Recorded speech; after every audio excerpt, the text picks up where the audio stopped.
അമിത്ഷാ രാഷ്ട്രീയപരമായി മാത്രമല്ല വ്യക്തിപരമായും ശത്രുത കാണിക്കുന്ന നേതാവാണ്. അതിനാൽ തന്നെയാണ് കോൺഗ്രസിനെ മുക്തമാക്കാൻ എങ്ങും വിലങ്ങും ഓടി നടന്ന് ഈ തരത്തിൽ ഏകാധിപത്യ നിലപാടുകൾ കടുപ്പിക്കാൻ വേണ്ടിയുള്ള ശ്രമം നടത്തുന്നത്. പക്ഷേ അമിത്ഷാ ഓർക്കണം, ഇത് ഇന്ത്യയാണ്. ഇന്ത്യയിൽ രാഷ്ട്രീയത്തിനപ്പുറത്തേക്ക് ജനങ്ങൾക്ക് വലിയ രീതിയിലുള്ള ആദരവ് രാഹുൽ ഗാന്ധിയോടുണ്ട്.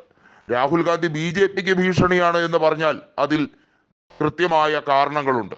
രാജ്യസുരക്ഷയ്ക്കല്ല, BJPയുടെ ദൈനംദിന പ്രവർത്തനങ്ങൾക്ക് കൃത്യമായും രാഹുൽ ഗാന്ധി ഭീഷണി തന്നെയാണ്.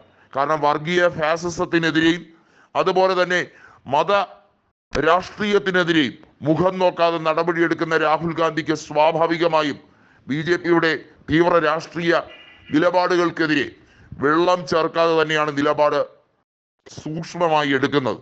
അതിനുവേണ്ടി ഈ രാജ്യത്തെമ്പാടുമുള്ള മതേതര പ്രസ്ഥാനങ്ങളെ ഒപ്പം കൂട്ടിയാണ് ഇന്ത്യ മുന്നണി രൂപീകരിച്ചത്.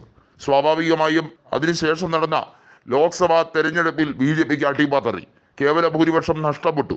എപ്പോൾ വേണമെങ്കിലും നരേന്ദ്രമോദിക്ക് സ്ഥാനം വിറ്റൊഴിയേണ്ടി വരും. അമിത്ഷായെയോ മറ്റോ എന്തെങ്കിലും രീതിയിൽ പ്രധാനമന്ത്രിയാക്കാൻ വല്ല മോഹമുണ്ടെങ്കിൽ അത് മുളയിൽ നുള്ളിക്കളഞ്ഞോ എന്ന താക്കീതാണ് രാഹുൽ ഗാന്ധി നൽകിയിരിക്കുന്നത്. അമിത്ഷാ ഒരിക്കലും പ്രധാനമന്ത്രിയാകാൻ പോകുന്നില്ല എന്നും രാഹുൽ ഗാന്ധി ഉറപ്പിച്ചു പറഞ്ഞു. BCCIയുടെ അധ്യക്ഷ സ്ഥാനത്തും അതുവഴി ICCയുടെ മേൽപ്പത്തും എങ്ങനെയാണ് 35 വയസ്സുകാരനായ ക്രിക്കറ്റിന്റെ ABC പോലും അറിയാത്ത ജയ്ഷായെ പിടിച്ചതാക്കിയത്?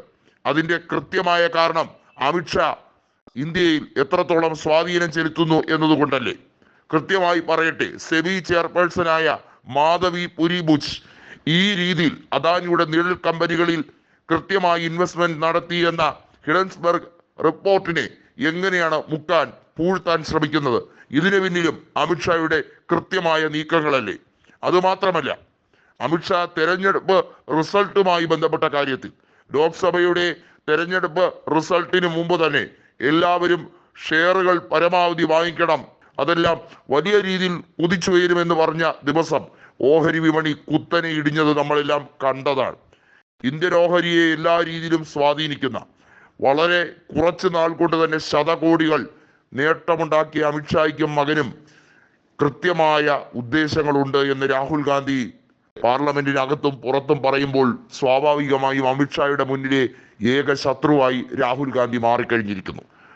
ആദ്യം സ്മൃതി ഇറാനിക്കായിരുന്നു വലിയ രീതിയിൽ രാഹുൽ ഗാന്ധിയെ എല്ലാ അർത്ഥത്തിലും ഒതുക്കണമെന്ന ആഗ്രഹമുണ്ടായിരുന്നത്.